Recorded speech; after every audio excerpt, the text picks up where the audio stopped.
What's good, Hawks Nation? What's good? It's your boy in the building. We back. Hawks beat the Rockets. We advanced to the play-in game. Looks like we're going to still be in that number. Look like we're going to stay in that number 9 seed.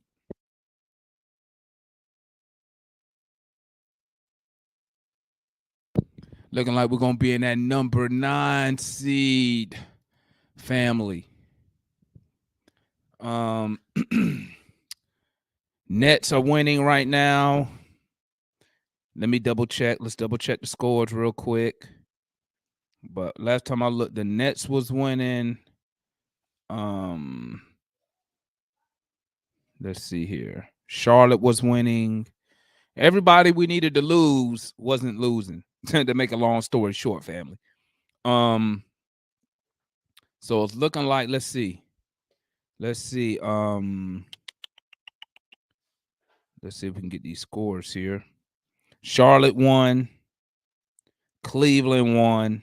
We won. Nets, I think the Nets won. I can't see their score here. Let me find it. Are they still playing? And with 2 minutes left, the Nets are up 9. So looks like we're staying in our same position, guys. I mean, let's be honest here. I mean, it was really too late in the season to try to change anything up anyway. So, I've already come to accept our playing position regardless of where it's going to be at. Feel me? Regardless of where it's going to be, I already came to accept that we was going to be a playing team. I really didn't have faith in us trying to get up there in that 7th spot. We really tricked off an opportunity to get there. So I didn't really. I mean, if we got it or we didn't, it didn't really bother me. Long as we made it, man. I mean, to me, and I'll be speaking on the season as a whole probably later on, maybe later on this evening or tomorrow morning. I might go live tomorrow and give you my thoughts on the season. I'm trying to stay positive, family. Trying to stay positive. I like the way we finished off the game against the Rockets. I didn't like the beginning. Excuse me, not the beginning, but the middle. I mean, I love the way we jumped on them early. They wasn't hitting shots, but we was. I didn't like the way we let a young Rocket team hang around. They hung around a little too long for my taste. Okay, considering they're 20 some games, 30 some games under 500. I didn't like how we let them hung around. I was really hoping that we kind of blew them out so we could let, Kevin Knox, the Jalen Johnsons get some burn and rest all starters because, we got playing games starting this week. Looking like we're in a position in order for us to advance in the playoffs, family, we got to win 2 games. That's what it's looking like as of now. I can't really be too upset, guys. This is just the way it is. We put ourselves in this position. So it is what it is. So it's looking like we're playing Charlotte. Hopefully we got the home court. I'm trying to see the schedule here. I'm seeing if they're gonna update it. Let's see. Atlanta did what they could do by beating Houston, but Cleveland victory limited the Hawks to finishing either 9th or 10th. We want the 10th. We want the 9th spot. So we can at least get the home game. So we can at least get that home game playing for the first one. At least, you know what I'm saying? At least we can get that. But guys, besides that, hey, we don't really have a choice now. It is what it is. We just need to make sure that that Nate, the players, and our staff. So my camera, it's all foggy. that Nate and the staff have the boys ready, because this is not the time. If Brooklyn loses, we go to Charlotte. If Brooklyn wins, we get 9. Brooklyn winning, so so hey, that's what we want. We want Brooklyn to win, so at least we get one home. We get one of the home, one of the playing games as home court. Um, but I mean, guys, listen. Nate need make sure he had these boys ready to play, man. Had these boys ready to play. Hey, Trey Young, Hunter, Herter, Capella, be ready to play. It's nothing born about what's about next week. Well, this week. Nothing is born about this week, guys. We need to come out and punch the Hornets in the mouth. Don't allow them to come up here, come down to Atlanta and flex. But let me talk about the game today. What did I see today? I still saw the Hawks, man. I still saw the Hawks. I still saw some of our bad habits that we had. Still rearing this ugly head by, what do I mean? Every time we get a big lead, guys, we was up on them by 18 at one point. And what I saw was us taking letting our foot off of the gas. And that's what really got them young boys back into the game. That's what got them young boys back into the game. We took our foot off the gas. We cannot do that. And I was trying to explain that to another guy, man, on this in-game chat that I'm in. Like, he tried to tell me the whole point, long as you win the game, nothing matters. And I told him, listen, against good teams, you get exposed when you have bad habits as a team.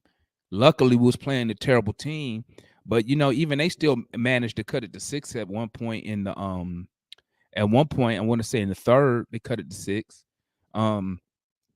Thank God we went on a 14-0 run to blow the game open.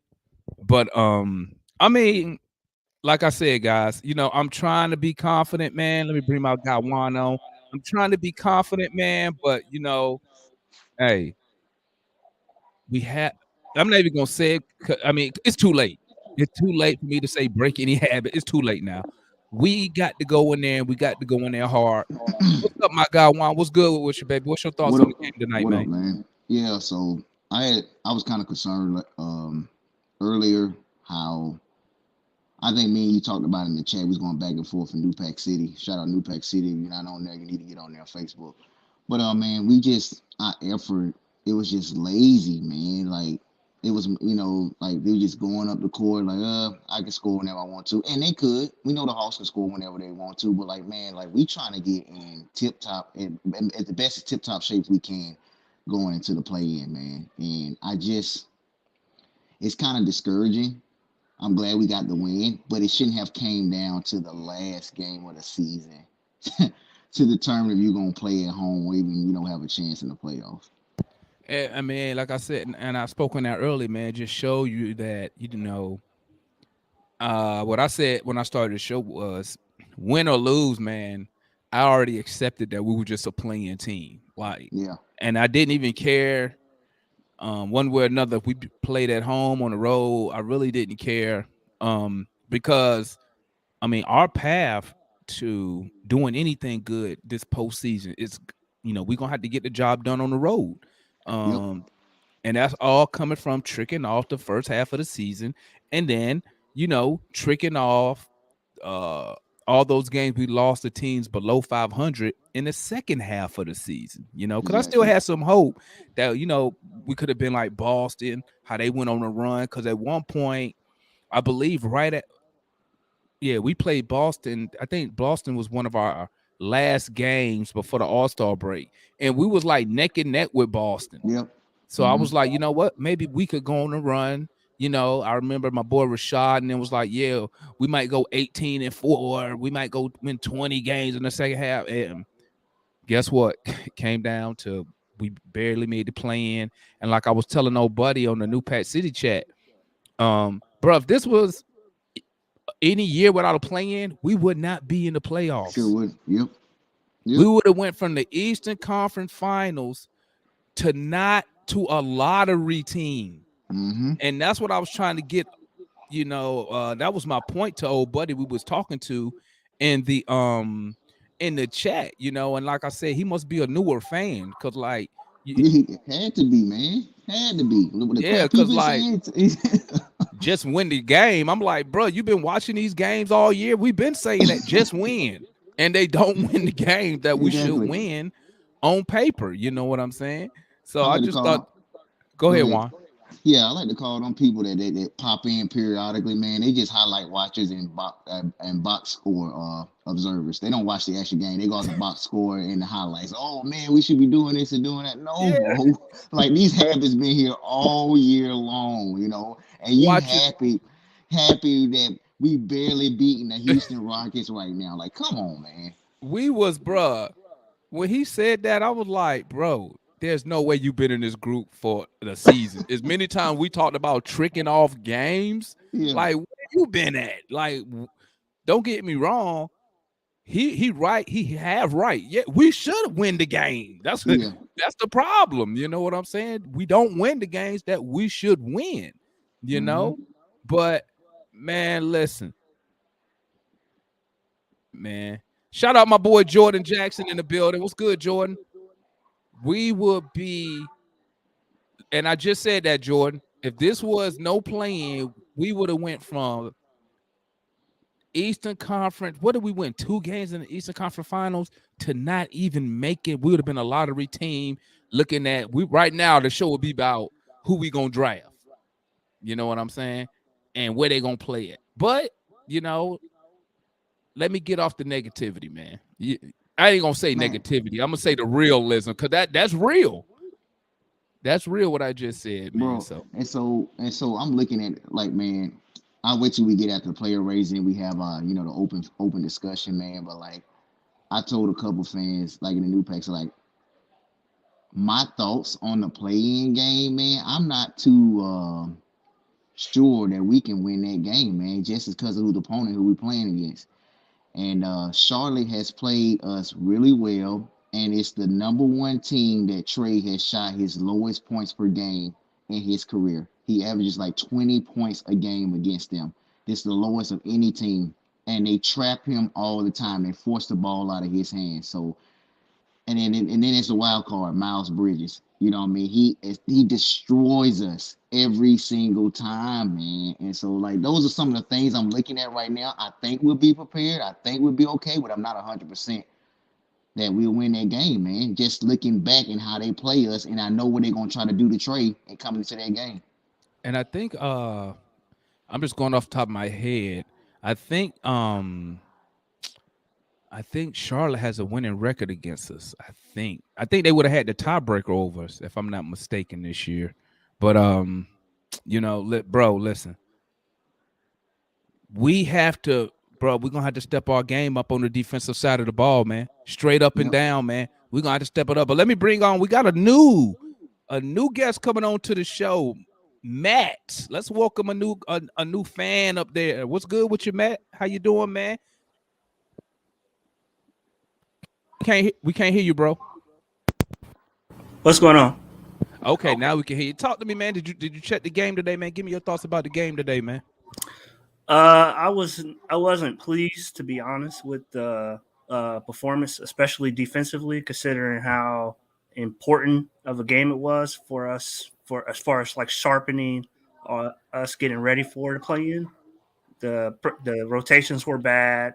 The offensive rebounding was bad. Defensive rebounding was bad. The shot selection wasn't good from Bogdanovich in particular. Kevin Herter looked like he didn't want to shoot. Trey still forcing shots. So, from a focus perspective, I didn't like it. Hey, I feel you, man, on some of them points, man. So what we about to do? We about to get into these player ratings. I don't know if you've seen our videos or anything, but let me explain the player rating. We go over the player. We rate the players just for this game, 1 through 10. Feel me? and we don't do no halves. It ain't no 5.5 either, 5 or 6. Uh, and remember, your player rating is what you saw and your opinion. So so it ain't no average scale that everybody going off of. Everybody got their own opinions, man. So we're gonna go ahead and start the player ratings with our new guest up here, Matt. And let's get started. Let's pull up the stats. Okay. Um, like I said, glad we got the win. I mean, I really think we should have, to be honest, I really think we should have been up by 30 points, probably in the third quarter. I really think our starters should have been sitting out, Right. the whole fourth quarter. But, when you're a Hawks fan, you already know we're going to make sure every game goes to the wire, okay? Yep. Or they're going to at least have you paying attention to the game for real. Right. Yeah. Okay. All right. So I'm gonna start it off, and then we're gonna swing to you. Then I'm gonna go to Juan. All right. Okay. First player we're gonna speak on tonight. Okay. Listen, we're not gonna do the bench. I'm not doing Mays, Knox, Johnson, TLC. Like if you ain't playing 10 minutes, we're not even finna waste our time. Okay. Let's start with DeLon Wright. DeLon Wright played 22 minutes. He had 2 points, 2 rebounds, 3 assists, 0 for 1 from the field, 2 for 2 from the free throw line. He had 1 steal. He was a plus 12. I'm gonna give DeLon Wright. I think he played. He played. I mean, a DeLon Wright type of game, man. Didn't put us in jeopardy. So I'm giving DeLon Wright. And we won. So I'm gonna give him a 7 tonight, man. Talk to me, Juan, on DeLon Wright, my guy. Yeah, man. You know how I'm coming. Same thing every night. I don't expect him to score. I don't expect him to score. He don't score. His defense is what's going to carry us over the top. And you can look in the plus and minus. I know we talk about it. It can sway based on the flow of the game or what's going on. But he had his normal stats. He got another steal. He gonna stay getting steals. He had 2 points. That's what he usually gets.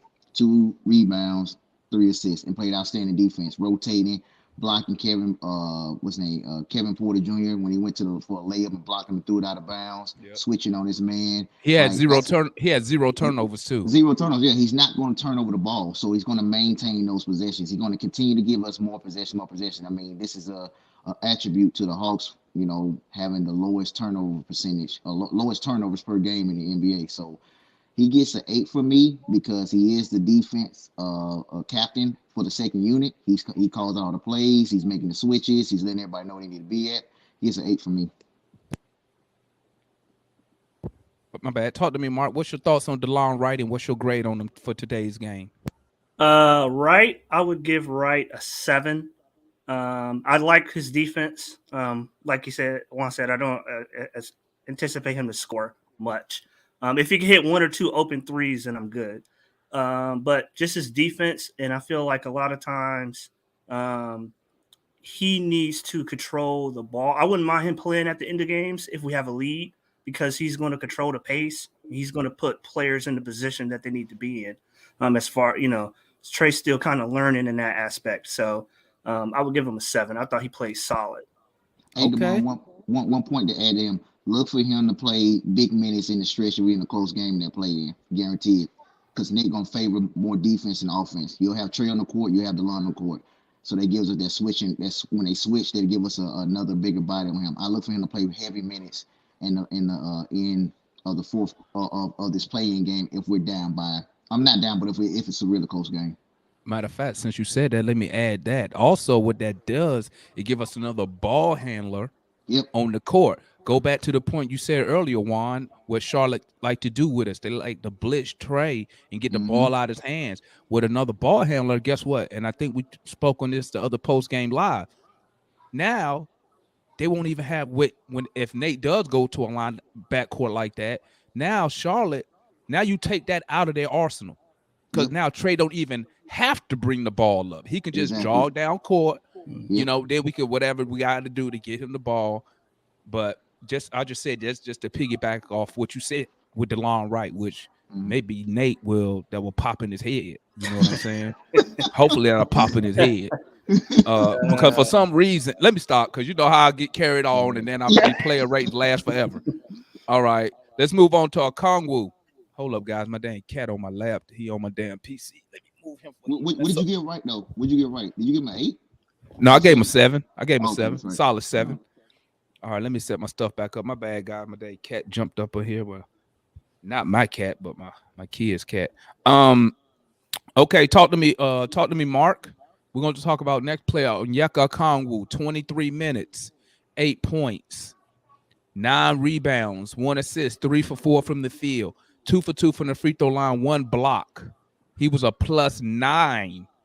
And for some reason, I don't know how the hell he picked up 5 damn fouls, but he was a +9 on the court. Talk to me. What you see with Onyeka Okongwu tonight, Mark? I mean, Matt, my bad.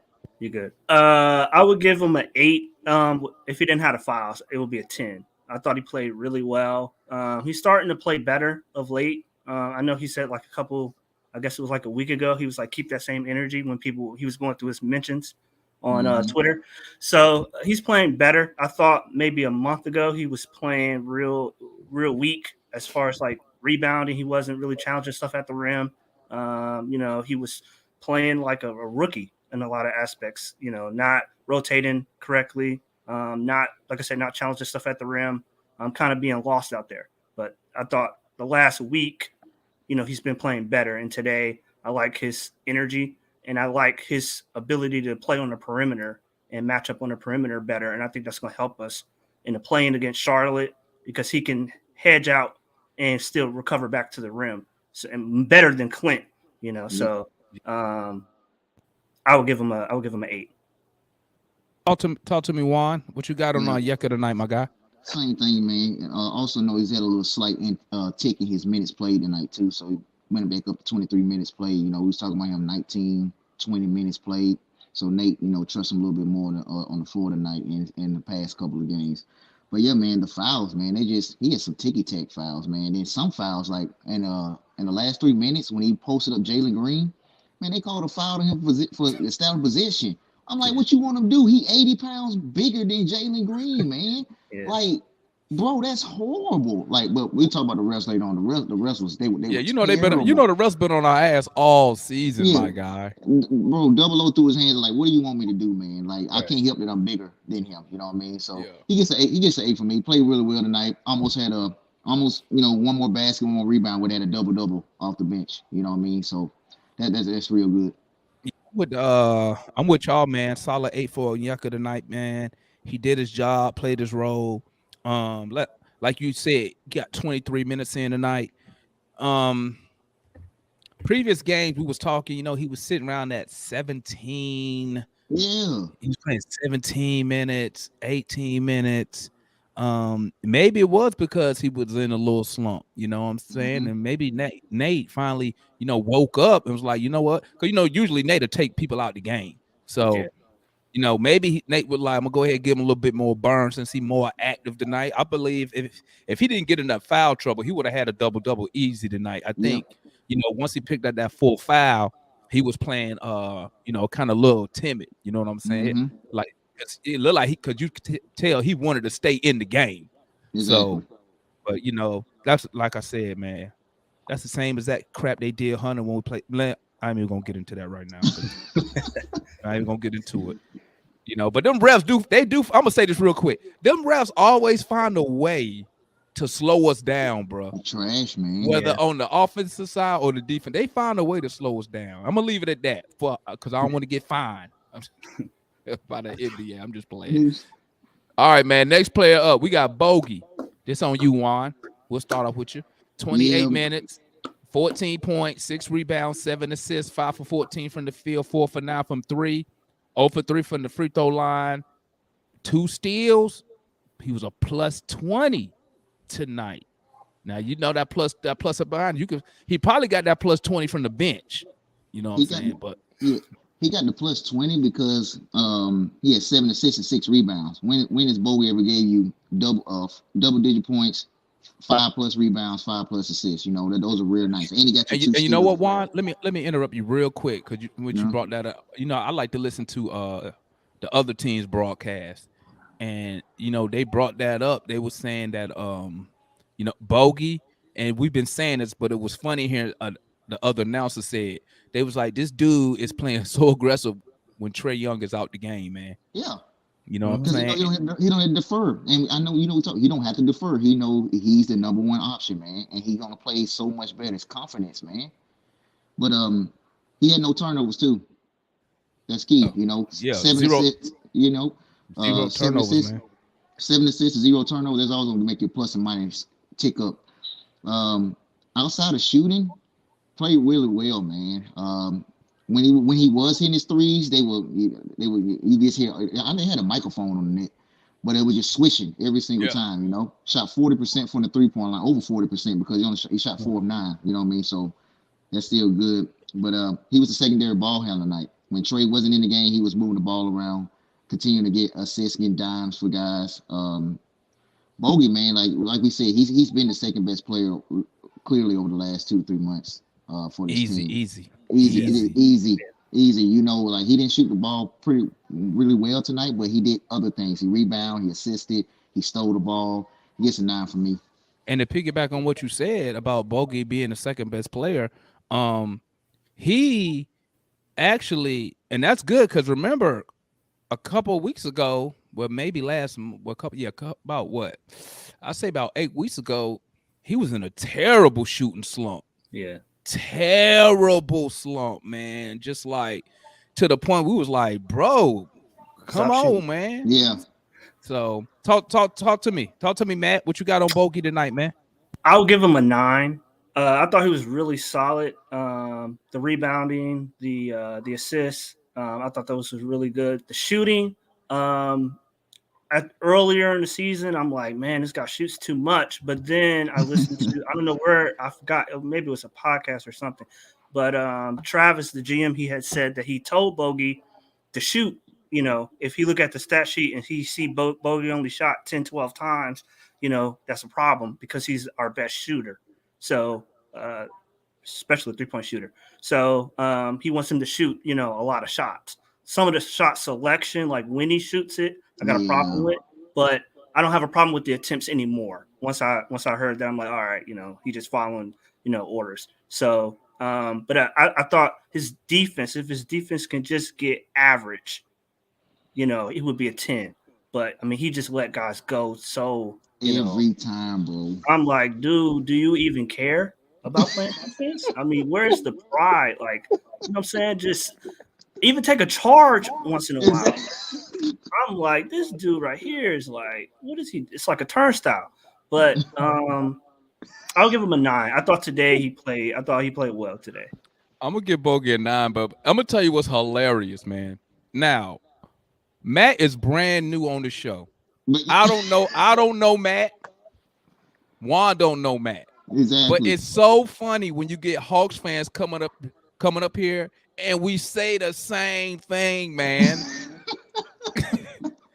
So it just validates, it just let me know like I'm not crazy. Because sometimes you'll post that like in a bigger Hawks like Facebook groups and stuff, and they be like, you just hating, blah, blah, blah, blah, blah. And you be like, bro, I know what I'm watching. But it feels so good when other people say the same stuff that we've been saying the whole year. You know what I'm saying? But I'm going to roll with y'all, man. Look, tonight, man, Bogey, I'm going to give Bogey a 9. And it's strictly off his 3-point shooting, like today. Okay, he was 5 for 14 from the field. But, I like to factor that in with him also, trying to make stuff happen when he's because basically he's the primary scorer when Trey is out the game, in my opinion. And, as long as he hit his threes, as long as he can give me 40% from 3, okay, if I can get that, then I don't really mind. Don't get me wrong. I don't want him to shoot like 5 for 20, but, I don't really mind him having an off regular shooting night because some of them threes he hit tonight, and I hate to say it considering we playing a team that 30, 40 games out of 500, some of them threes he was hitting was clutch. Yep. You know what I'm saying? It was clutch. We needed him at the time. So, I'm with y'all, man. I'm giving Bogey a 9 tonight, man. But also, it's like you said, he didn't force the issue, man. No turnovers and 7 assists. That that lets me know he was just a staple. He was just going with what the defense gave him. So again, pretty big. Exactly, man. All right, we're gonna stick with you on this one, Matt. We got Clint Capela tonight. 23 minutes, 18 points, 13 rebounds, no assists, 7 for 10 from the field, 4 for 4 from the free throw line. That's a 10 right there. Shit. Exactly. When he 4 for 4 from the free, wow. 2 blocks, 1 steal, 0 turnovers. He was a plus 11. Talk to me, Matt, about Clint Capela and what you're rating tonight. I would give Clint a 10. Now, I will say this. Some games you watch Capela and his stats would make you think he played well, but you watch the game and he did not. But tonight he actually played. He still missed some couple defensive assignments, and you saw when the dude, I believe it was Christopher, came down the lane. He didn't even want to jump. He just he moved completely out the way. But I'll give him his energy. His rebounding, his shot blocking, just his presence is what we need more of. We need more, maybe not the points, but the rebounding, the block shots, the presence is what we need more of from him going into this playoff stretch. So I'll give him a 10. I thought he played well. I didn't think he forced it. Sometimes he did miss a couple layups, but that's come to expect that now. But that's standard with him. Yeah, I mean, them little bunnies he be missing. If I could take like $1 out of his check for every layup he didn't miss this season, I mean it'll equal his pay. It will equal his salary. But his problem is because he don't dunk the damn ball, man. Like dunk the ball, bro. All this finessing, trying to finesse, grab the ball and go up strong. It's that simple. Yep. I think he's just scared to go to the free throw line. Personally. That's it, Devon. That's it. That's why he just tapped it. He's scared to go to that free throw line. That's it. Talk to me, Juan. Oh, go ahead. You finish your thought. You finish your thought, you did. Matt? Okay. Yeah, I was saying sub 50%. That's probably why. Yeah, talk to me, Juan. This is Clint from last year. When he was averaging nightly 18-13, 2 blocks, 1 steal. When he gets the blocks in, that lets me know that he's active around the rim. He's being an enforcer. That 1 block he had on Kevin Porter Jr., where he blocked him and made the ball go out on him. I think it was him or Tate, whoever it was. Like, that's the Clint we need, man. Like, that's what I was talking about the past couple of games, him not being a forcer, like teams are not afraid of him no more. This is the Clint of last year. I don't expect him to make all his free throws, but he's 4-4 tonight. I'll take that any day of the week. Any day of the week. Anytime he making free throws, we're a better team because of that. But the double-double, the 2 blocks, I'm happy with it. That's 10 for me. I'm going to give Clint a 9, man. I agree with everything y'all say. It's just this one. It was just one defensive possession, man. Where I can't think of the big. It was the white guy they had, and the white whatever his name. I can't remember the name, but he at the top of the key, and I'm like thinking, have you read your scouting report on this guy, Clint? Because if he's a 3-point shooter, you need to get out there. Exactly. And he just, you see, he was like this, like he didn't want to get out there. Yeah, he tipped like if I know. You shooting, say you shooting, scout report say you shooting 38%, 35, I'll say 35% from 3. I'm going to go out there. And if you beat me off the dribble, you just beat me. Because I'm in my head, I'm like this, bro, this dude's a 35% 3-point shooter, dog.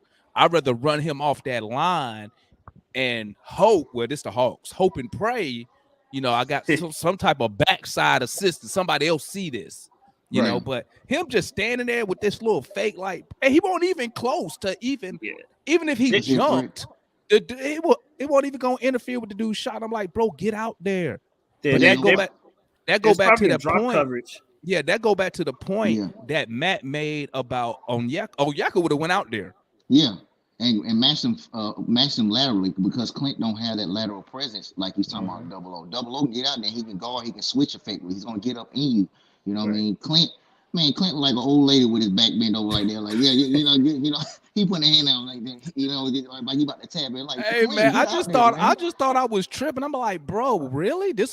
We over here fighting for our playing lives. And now I'm like, maybe he did read the scouting report and the dude shoots 20% from 3. But I'm like, bro. I think Şengün, yeah.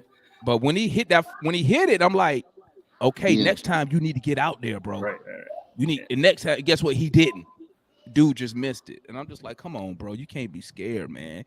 But just because of that, man, I'm gonna have to knock him off to a 9. because that play really irritated me, man, because it showed me a lack of urgency. And I think I posted that in the New Pack City chat, man. I said this team, I posted in some in-game chat, I was like, even though we was up double digits, I said the Rockets are playing with more intensity Yeah. and purpose than we are. We the ones playing for our position. And now, never mind, I'm not gonna get into it because I'll get off track. You know how I get one, I'll get off track Yeah. and I'm long-winded. All right. And see, analyst not even here tonight. His boy Kevin Herter, man. 30 minutes, 11 points, 5 rebounds, 5 assists. Not bad night. 4 for 8 from the field, 3 for 6 from 3. Let me see. 1 turnover. He was a plus minus of 13. I'll start off with Kevin Herter. I'm gonna give Kevin Herter 8. And the only reason I'm giving an 8 because he had a pretty solid game. But I think, we discussed this already about Kevin Herter. Bro, why you got 8 shot attempts? Yeah. You're a shooter. I just don't get it. You're a shooter, bro. You 6'8". Am I right? He's 6'8", right? Yeah. Why is he? And remember we were saying, and that's what I was saying about the Hawks, man. We are consistent at being inconsistent, man. This dude one night, because remember, Kevin just came off a tear, averaging 20. Yeah. In like the previous 5 or 6 games, and then you come out and then you come with 4 attempts, and you shooting 50%, bro. Like, and you know what, Juan? If you go back in that in-game chat on New Pack City, Clifton posted in the group. He said Kevin Herter is hot. Let's see how many shots he gets. So look, at halftime, I go back. I say, "Hey, Cliff, how many shots did Kevin Herter get since you posted it?" He was like 0. I was like, exactly. But I'm gonna give Kevin Herter an 8, man. I need more from him, man. He's shown that he can give us more, and I want more. Talk to me, Matt. For the reasons you pointed out, that's why I'll give him a 7. Because he has part of it is he doesn't have, I think he lacks aggression. The other part of it is coaching as well. I believe that like Nate gotta draw up not plays for him. He gotta have plays, but he gotta run him through plays, run him off screens, run him off, flare screens, run him off different stuff to get him good open shots and to get in a rhythm and then get confidence. And then he'll game 7 in Philadelphia. You know what I'm saying? You don't necessarily have to run it exclusively through Kevin. You can have it where you run Trey or Bogdanovich, but you're using him to get him because he needs confidence. So, you got to be in tune to that and work off that.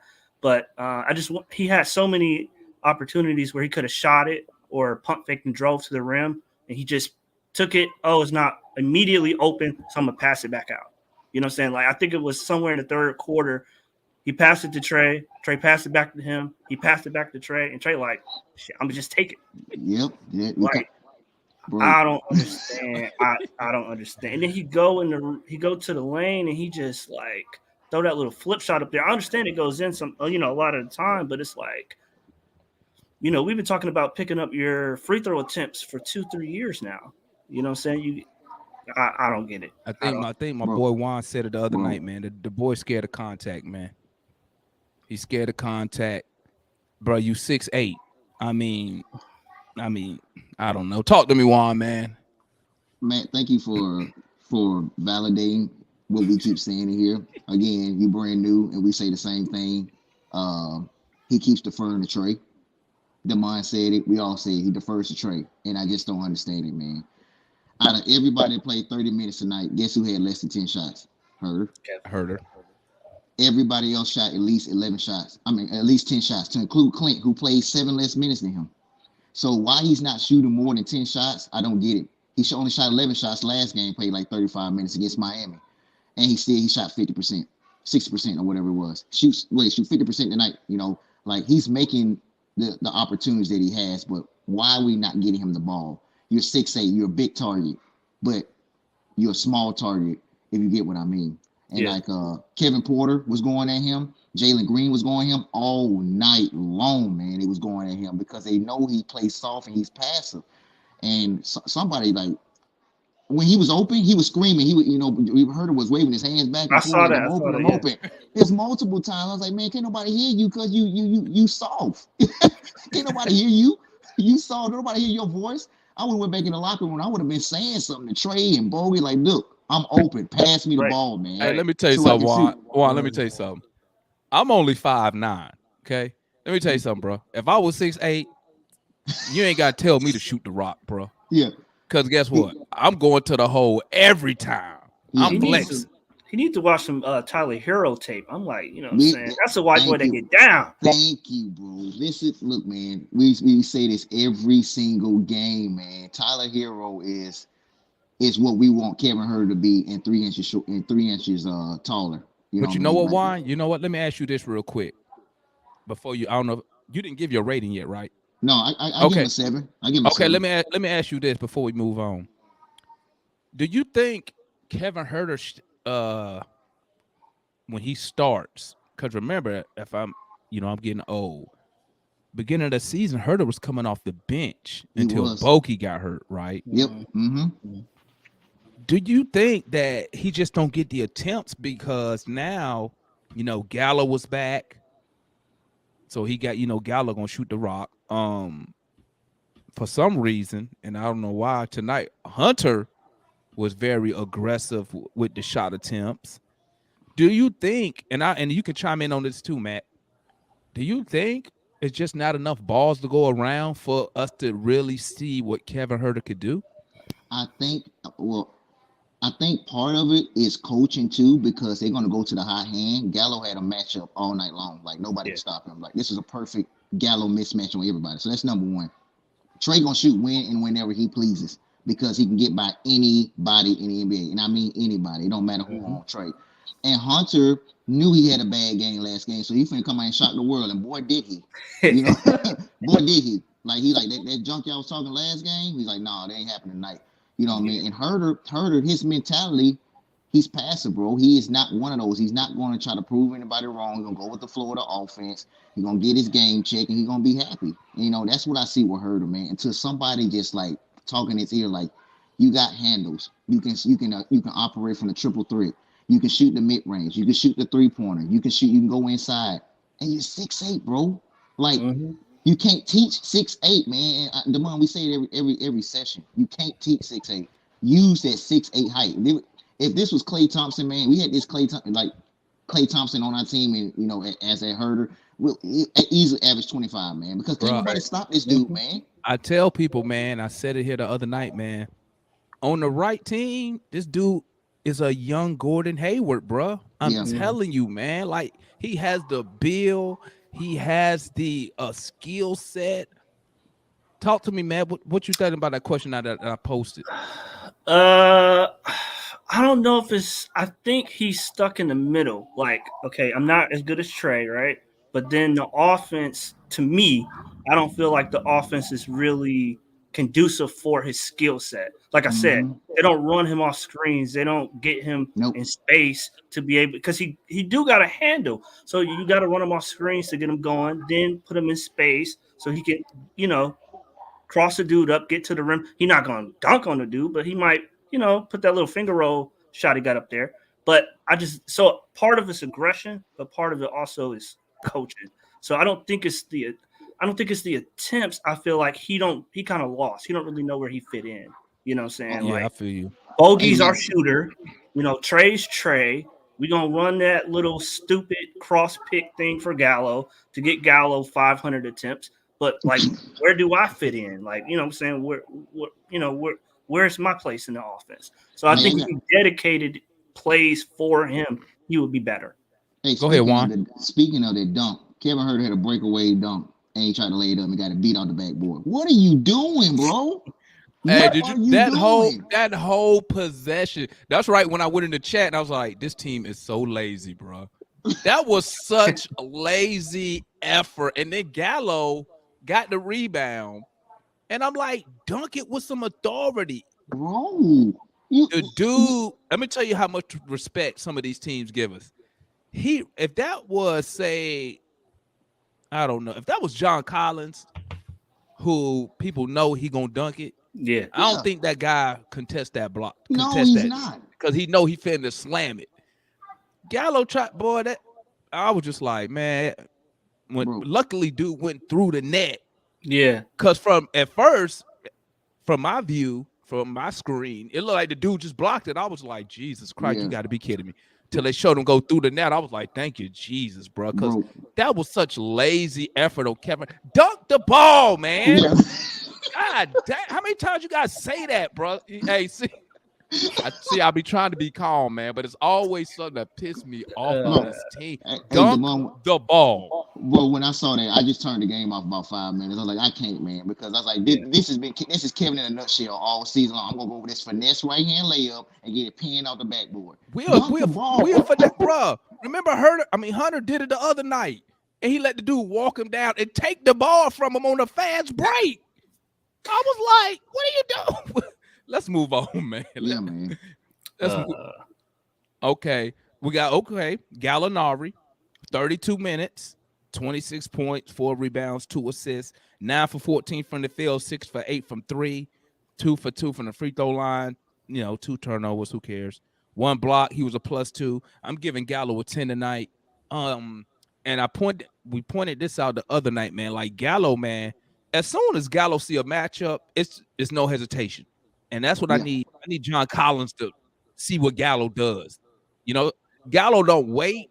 As soon as he see who on him, if it's a mismatch, he goes straight to the post, straight to it, call for the ball. Hopefully that's Trey Young and whatever guard on the court. Hopefully they see that too. It's just not like the coaching staff saying, hey, it's a mismatch, because I'm hoping that our players see it on their own. You know what I'm saying? Gallo was awesome tonight. You can't ask for better efficiency from a shooter, from 3, from the 2. He get a 10 from me tonight, man. Gallo came out and did his thing, man. Talk to me one about Gallo. Yeah, man. That was a mismatch. He didn't like tonight. Gallo had so many open threes tonight. It was pathetic. Even the Houston commentators like, you can't leave this guy open. They said when Gallo is healthy and he got his legs underneath him and he's shooting like this, bro, we already know we number 2 in offense. When we scoring like this, it's lights out for any other team. I mean, we just got to play somewhat of a defense. You know what I mean? But he's shooting like this, and there's nothing you can do to us. No team can beat us when he's shooting like this. Him, Trey, and everybody else contribute. There's nothing you can do. Solid 10 for me, man, because he left a dud in Miami, and he left it down there too. Yeah, he did. Talk to me, Matt, about Gallo tonight, my guy. 10 for 10. Yeah. I know we've been talking about Bogdanovich being a second guy, but really Gallo the last 2-3 weeks, I mean, he's been playing really well. He John just stay over there on the bench, you know what I'm saying? So Gallinari's been playing really well. He's been shooting well, and he's been getting other teams in a penalty early. Yeah, which helps out the rest of the team. So he's been no hesitation, been shooting and been getting to the rim. I feel like a lot of times that's our only, splash and interior presence. Sometimes is Gallo, and so he's been playing well. I thought today, he played really well. When Houston was starting to come back, he got the ball, hit a couple threes, got to the rim, slow, got us points at the free throw line. So I thought he played, really well. It seems like we all agree, man. Gallo, man, like, I'm just going to say this. I was really hoping we was going to be up in the third quarter. I was really hoping we was going to be up 30 points. Me too. Because I wanted Gallo. I don't want Gallo playing 32 minutes in the last game of the season. But then, obviously, we put ourselves in this situation to even be playing a game. The last game of the season matters to make the play-in, not the playoffs, but the play-in. So I'm just hoping, Gallo can hold up and give us what he can give us on these playing games, and if we advance in the playoffs, because my biggest nightmare with Gallo is us doing what the Knicks did to Derrick Rose last year, and they played playoff run. They pretty much relied on him so much, they pretty much ran him to the ground. So, when it came to them last 2 or 3 games, when we sent their ass home, Rose could only play, I think he was 15, 20 minutes because he was so tired, man. So hopefully Nate don't run Gallo like that. But hopefully Gallo was talking to Nate too and saying that I'm good or I'm not. But Yeah. that's it is what it is. Let's move on to Deandre Hunter. Surprising night. 33 minutes, 22 points, 2 rebounds, no assists, 7 for 13 from the field, 4 for 4 from 3. He was shooting that bad boy with confidence today. Yep. 4 for 5 from the free throw line, which is amazing because I didn't know he was shooting 70% from the free throw line. Yeah, you gotta Two, clean that up. yeah, 2 turnovers, 2 turnovers. He was a plus 18. Talk to me, Matt. What you see with Hunter today, and what you rate him? I give Hunter a 10. I thought he played really well. I thought he was aggressive. I don't know. I don't say becoming like Capela, missing them layups, but I don't know what he be doing sometimes. But he got to go down there and try to dunk every time. You know what I'm saying? But maybe the free throw shooting is why he'd be a little hesitant. But he was aggressive, but he didn't overshoot his hand. He wasn't out of control. He didn't take bad shots. He didn't force it. He played under control, but still, it was sections of the game, and you're like, okay, this is, Dre's presence is on. We could see it, we could feel his presence, offensively and defensively. He carried, or picked up, when Bogdanovich letting guys just, skate through him. He, he's a level of deterrence there. So I thought he played well. I don't know what his plus minus was. 20. He was a plus 20. Yeah. No, excuse me, plus 18. My bad, plus 18. Yeah. I mean, if we can get this, aggressive Deandre every game, you're not going to get the points every game, but the aggressive, being engaged every game, then, we're going to be good. Talk to me, Juan, what you saw with Deandre Hunter tonight, my guy. Yeah, man. He heard the chatter. He read the news. He read the bloggers. He read Twitter. They flamed him, man. Like, bro, you had, what was he, 0 for 7, I think it was? You had 2 points, 2 rebounds. And then throw that with remember that bullshit game he had with the Bulls when we got on that last time, and then he came up the next game and gave us a 20 piece. Yeah, so he hears the chatters. He knows somebody got in his ear like, that ain't you, man. And so this is equally one of his best games in the last month, just from an efficiency standpoint. Made 4 threes, like you said, Damon. He couldn't. I mean, obviously he couldn't miss tonight. You know what I mean? He was netting them things, every single one of them, and they were corner threes too. So that lets me know, like, get Dre in the corner, like that's his best 3-point percentage right there. So he's hitting all his corner 3-pointers. He gets a 9 from me because he missed that easy layup when he was by himself, and I'm like, you can't miss these layups, Dre. Like, we need them layups. But he did try to dunk on their center, and I mean he almost got it to go down too. And I was like, everybody worrying about his knee. I'm like, ain't nothing wrong with Dre's knee. It's confidence, man. Like, once you see the ball go in there, he's gonna be more confident to drive to the lane. He had some nice step back jumpers tonight. He had the whole package going offensively. But he gets a 9 from me. You see that Euro move he did, but he just missed the finish, man. Yeah. My bad. Did you finish your thought, Juan? Yeah, he get a 9. But I agree with you saying. Yeah, he gets a 9 from me.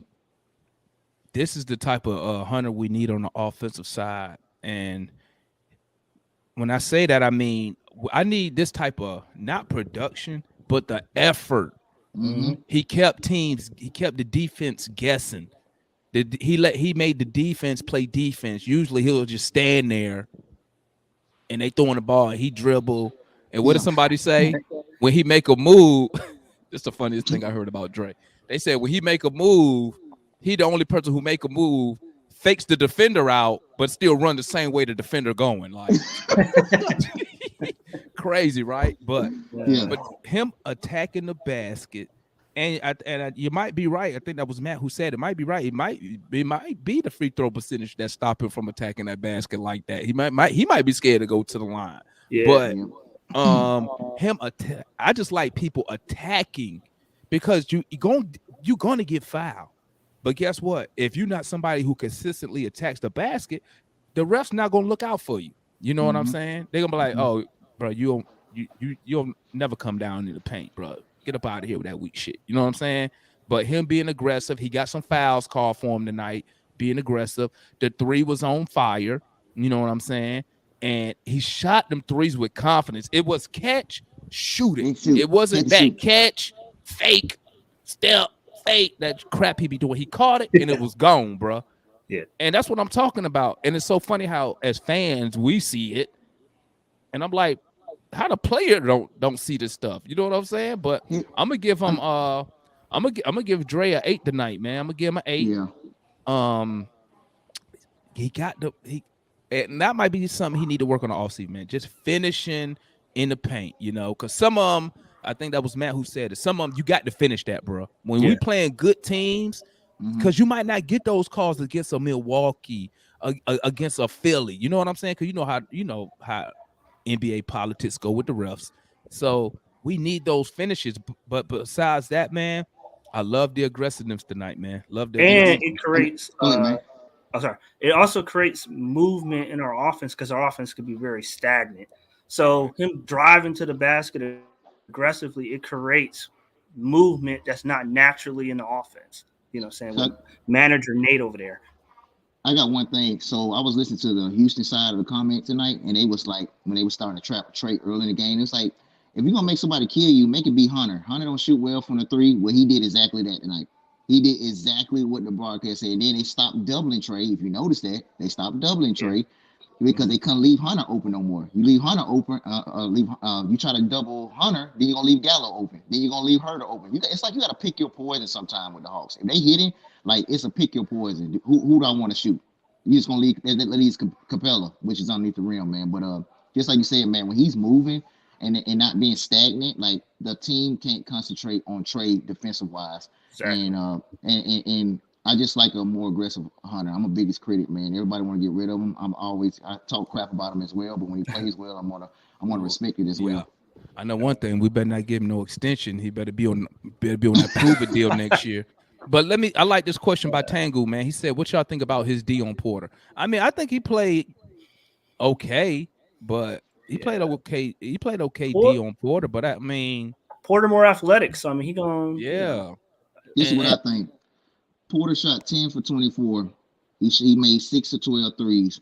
What that tells me, and a lot of that was coming from ball rotation. They would move the ball, we'll trap, and leave somebody open. Sometimes Porter would pull up and shoot a three-pointer. And most of those times he had Gallo on him, where he had a trade, he would switch on him. Individually, you get a man shooting 24 shots, he only make 10 of them. That shows to me he working real hard. Yeah, you'll take that all day. Yeah, his efficiency is dropping every single time, man. You know what I mean? So keep on shooting, keep missing. You know what I mean? Like, you're going to eventually hit, but you take all those shots, you hurt your team more than helping them. Exactly. So, yeah, I think he played decent defense on Porter, man. I mean, obviously, we all know this is NBA, man. Ain't no score. Go at. But like Juan said, look, the numbers say, hey, if you hold one of their main scores, they 10 for 20 plus. They shooting under 50%. Basically you did your job in the NBA. Because I'll be reading about I look at Bridges, Mikal Bridges, and they're like, that's who my comp for Dre. I think he's a better offensive player, but that's my like defensive comp for him. But somebody gonna have to get on Miles Bridges' ass. Somebody gonna have to get on Miles Bridges when we play him. Shit, I'm tired of his ass going for 30 against us and shit. But all right, let's talk because y'all know I'm right, man. Y'all know I'm right. Y'all know that's why y'all laughing. Y'all know. John have a hard time guarding him. Yeah, so you can't move his feet on the perimeter. There you go. Yep. So Dre might be a better matchup. See, look, Matt already first day up here about to open a can of worms right there. Yeah, man. You about to open a can of worms. Okay, let's speak about our superstar point guard Trae Young. 34 minutes, 28 points, 5 rebounds, 11 dimes, 10 for 20 from the field, 4 for 7 from 3, perfect from the free throw line. Freaking 5 turnovers. He was a +8. Listen, man, Trae get a 9 from me, man. I can't these turnovers, bro. Let me tell you something, man. I understand Trae has the ball a lot. I really understand it. But my problem is this, man. Against good teams, they're going to turn those into points. Yes. Luckily tonight, we played a team that was bad. You know what I'm saying? I mean, they had one possession, man. I'll speak on it later, man. It was hilarious. But good teams take your turnovers, convert them to points. Mm-hmm. I'm going to need Trey to be a little bit more careful and stop showboating. One of the passes he made, I'm like, what are you doing, bro? Yeah. Why? Ain't nobody even in the arena to be showboat for. The arena probably wasn't even halfway full. Exactly. And you showboating. Like, what do you? I was like, He- why? Jesus, why us? Why? Why you just can't just make the He's- regular pass, my guy? Make He the regular said pass. if you don't play with flair, he's not himself. So maybe that's Exactly. what it is. I understand, but it's a time and place for flair, though, man. And it wasn't nobody there anyway, man. Half full arena. I mean, nobody came to see the Rockets. Yeah. Talk to me, Juan. What's your thoughts on Trey today? But I give Trey a 9, man. Trey. Yeah. One more thing. Let me just add. I like the shooting. My point guard shooting 50% from the field. I can't debate that. My point guard shooting high. What did I say? He shot from 3. 4 for 7. 4 for 7. My point guard shooting over 50% from 3. My point guard with the double-digit assists. Again, I love it. We just got to clean up the turnovers because now the turnovers really gonna matter in this playing game. You know what I'm saying? Yeah. But everything else, he was magnificent. I love it. Got people involved. Didn't ball hog. He get a 9 from me. Talk to me, Juan.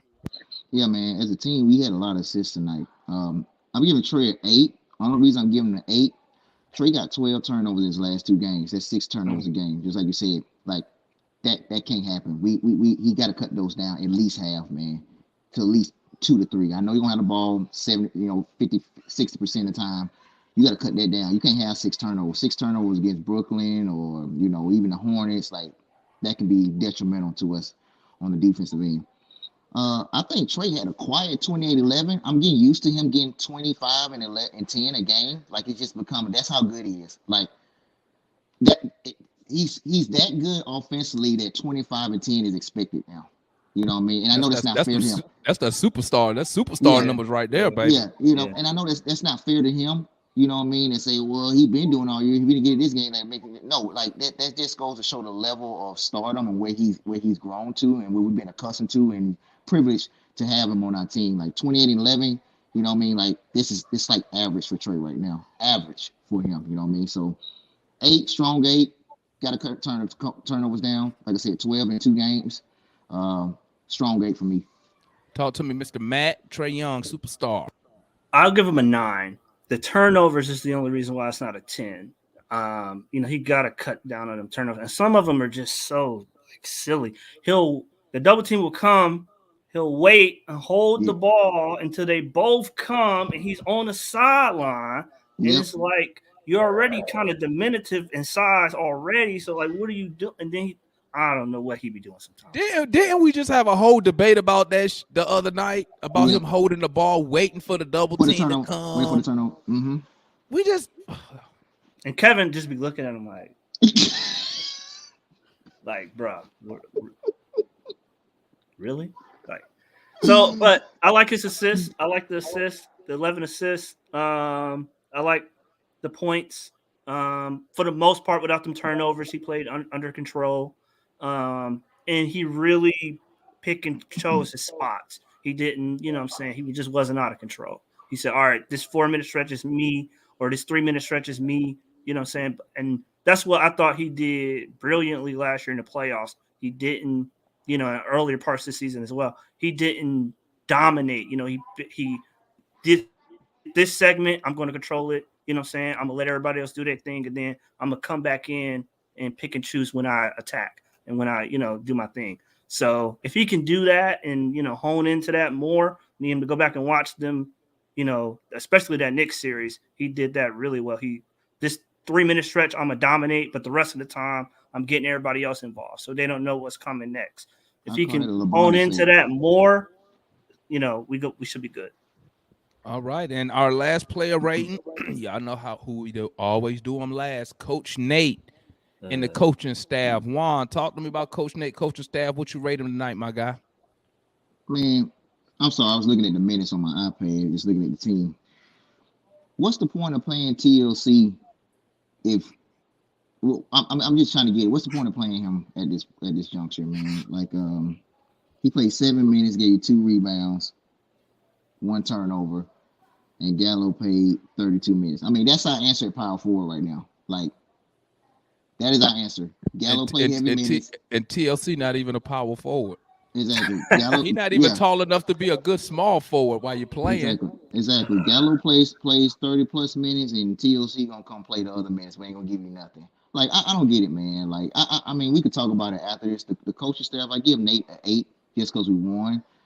Um, he could have did a little bit better with these guys. Like talk to him. Like, look, man, we playing for this. We playing for the play-in right now. We playing for home court advantage, or at least for the first game. Like, you guys got to pick it up. And I think they did towards the fourth quarter. He said something to him, possibly.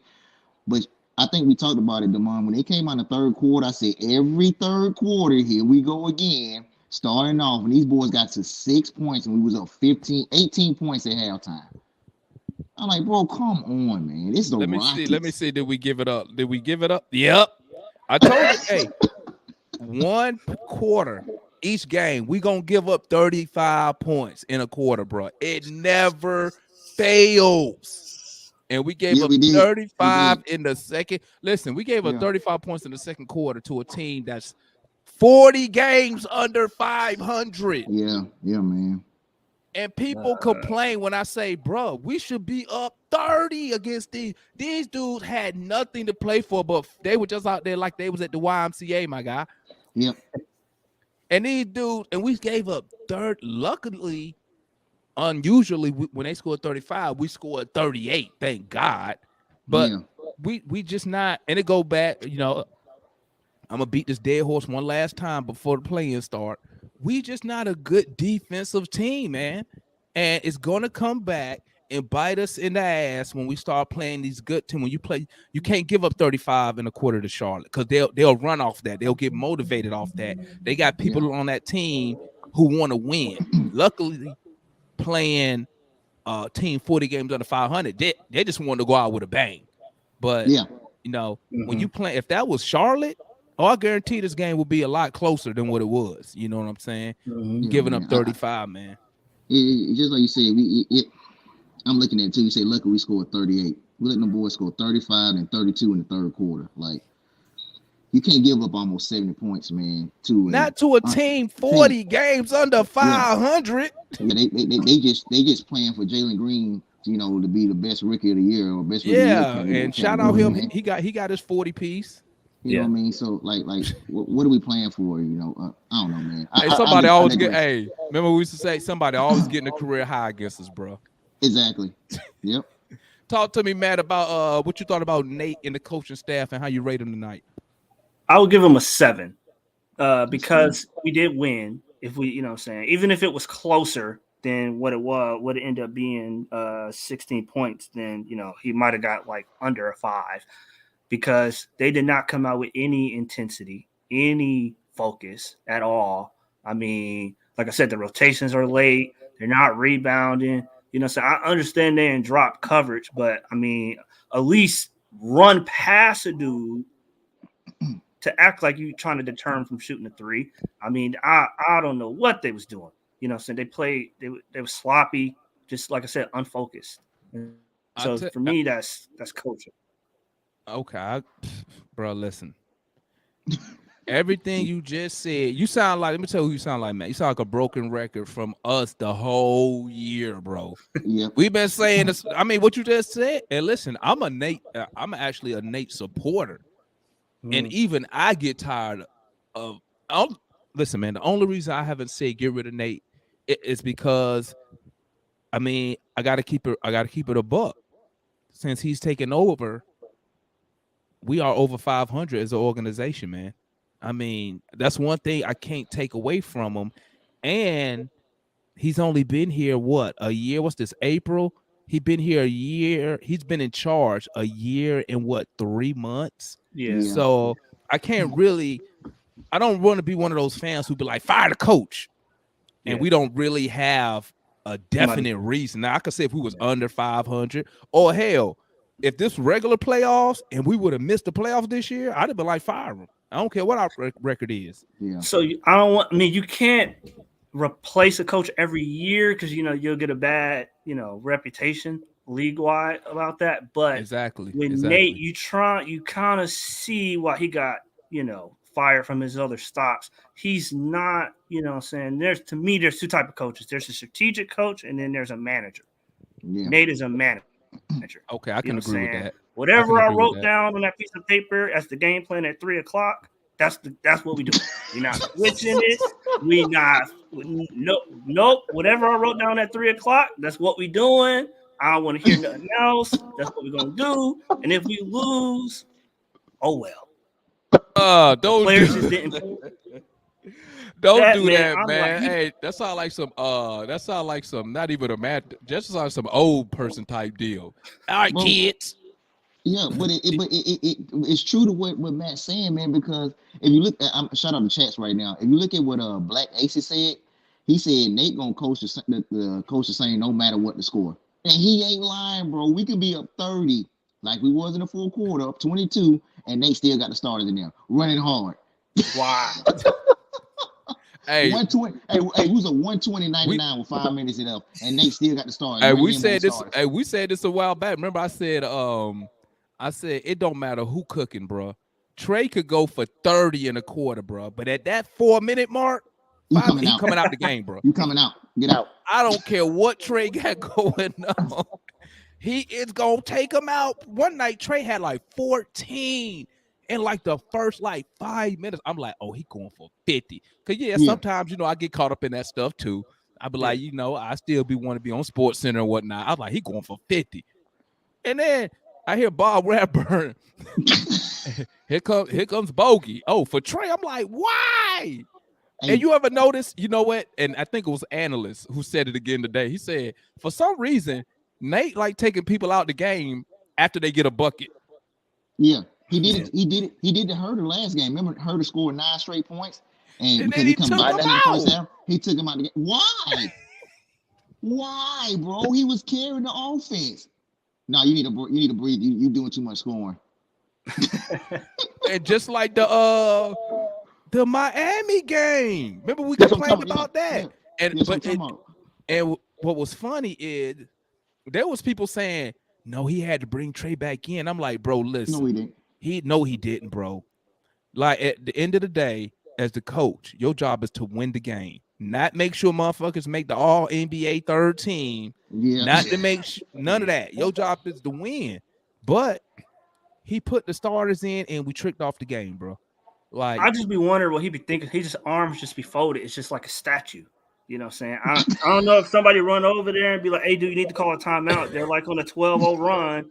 Yeah. You know what I'm saying? I'm like, hey. I'm only saying it because it's the end of the year. Remember we was playing the Celtics and we went on a run and he called a timeout? Yeah, man. It was on that sheet. I'm telling you, it was on that sheet. I say, why are you 4-minute mark? Bro, I'm like, we running there. Why would you call a timeout and not the Celtics?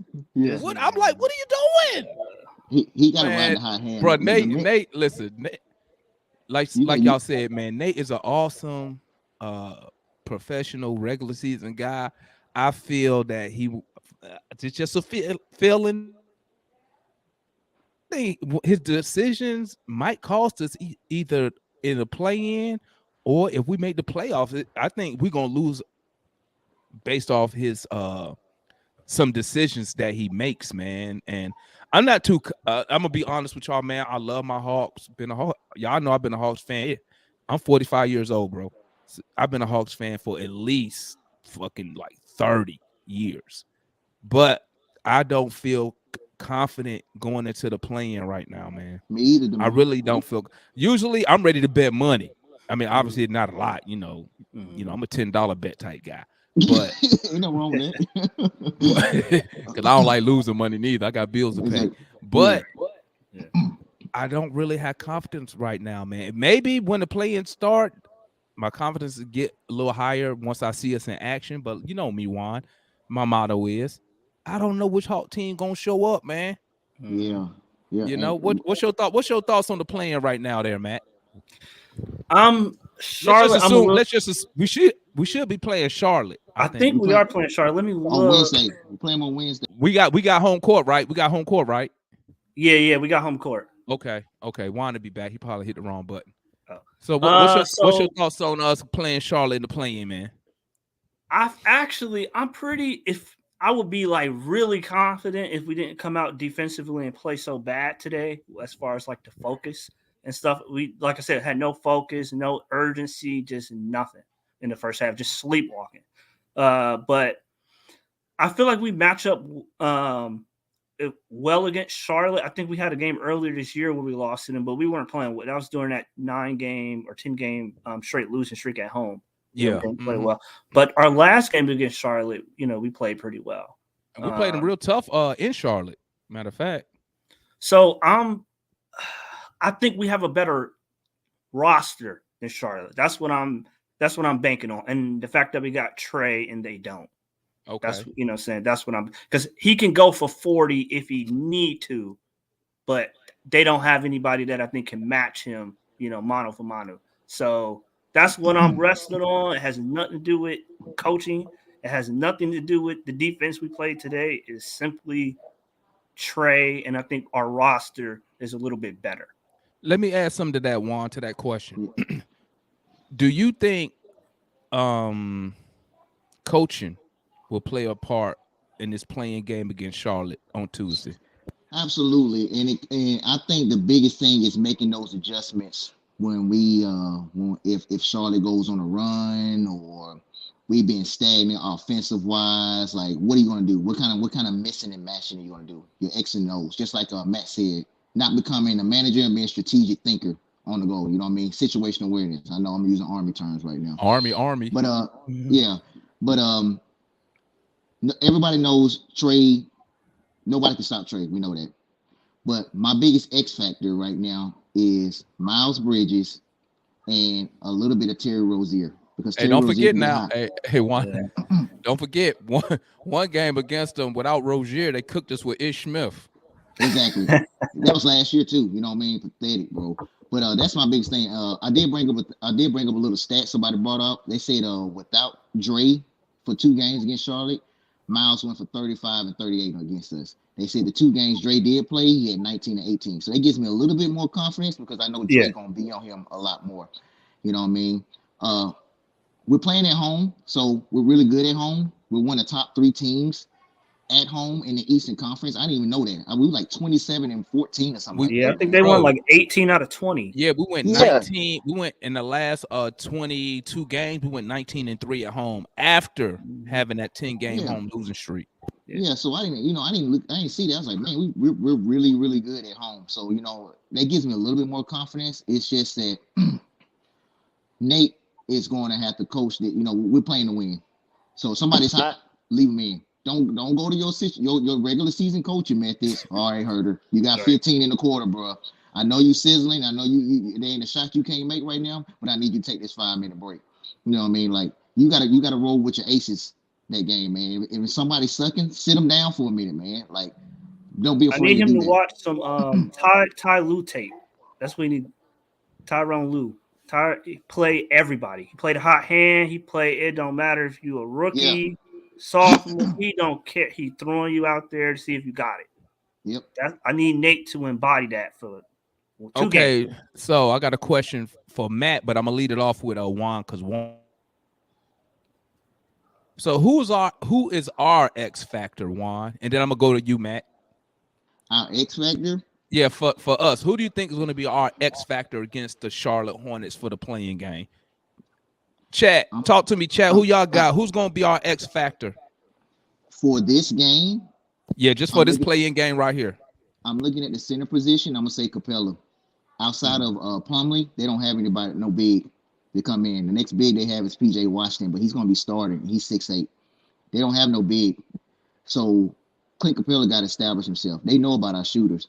But if Clint Capela can have a game like he had today, I think it'll play huge dividends. So you think so Clint Capela,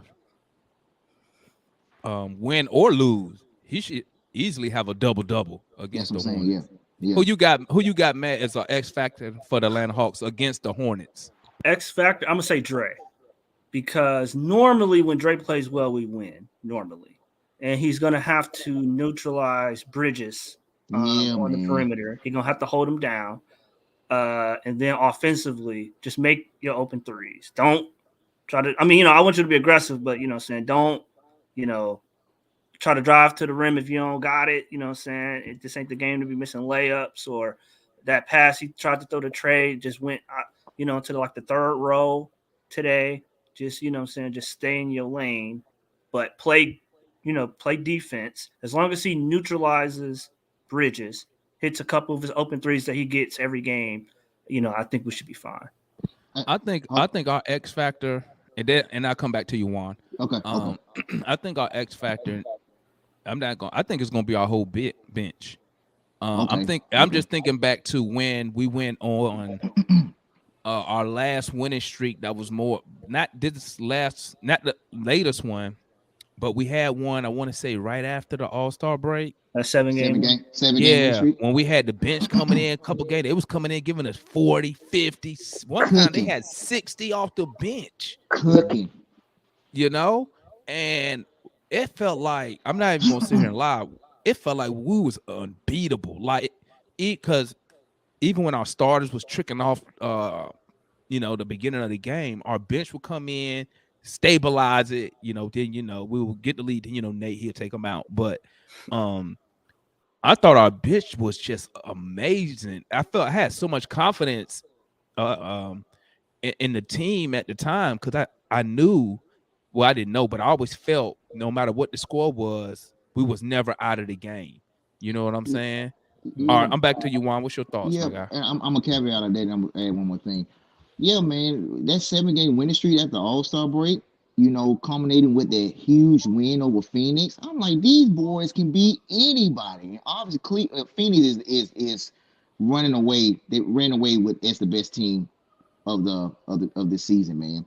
And I saw how we defended and played against them. I was like, dude, we can beat anybody in that stretch. And then we go back and we start playing Hawk ways and stuff. Hawk basketball. Hawk basketball. Standard Hawk basketball. I'm like, man, this ain't what we signed up for. But back to the game on that's coming up on, I think it's Wednesday, April 13th. Our bench, our bench gonna have to play huge, because if you go back to that Charlotte game when they played in Charlotte, who destroyed us off their bench? Trez. He had like 14 and 12, man. And he's 6'6". I was like, you can't let that happen. You can't let him get all the rebounds and put back dunks on you. And like, this is unacceptable, man. He came out, bro. I know what you're talking. He came out with so much energy, bro. Yeah, energy and effort. And Clint, none of them matched his energy that game, man. Yeah, I remember that. I remember that game. We didn't match it. So our bench is going to be huge. A key component of that bench is Lou Williams. And we don't know we getting Lou Williams on Wednesday, man. Bro, he's been out for 2 weeks. We need to go cut him, bro. He be taking games off for personal reasons, man. And then you know what's so funny? Go follow him on Instagram, bro. Like, if you taking games off for personal reasons, when you hear personal reasons, you thinking, okay, probably something with the family, maybe your mom or something. Bro, he'll take a game off for personal reasons. I'll go his Instagram story. He be at the club. Yeah, what? Man. See? Bro, he be out and about. I be like, and then don't forget the game he took off because he had to honor the Clippers out of respect for the Clippers. I've never heard that. Bro, no other team would allow that. If I was the coach, I'd have been like, man, you better get your ass in uniform. Yeah. He don't play afternoon games either, or is it early morning games? Man, I wish, bro, we could. He got too many stipulations. We could have had somebody else playing in them minutes, bro. Lou, like I said, man, Lou, he too focused on his album, bro. His album. That's what he worried about. You know what I'm saying? He ain't even gonna sell none. His back jacked up. I know that much, but he's been out the last 2 weeks, man. Even that game, what game was it? Toronto, we had 2 points in like 10 minutes. And but if his back hurt, but Juan, if his back hurt, why is he not on the injury report?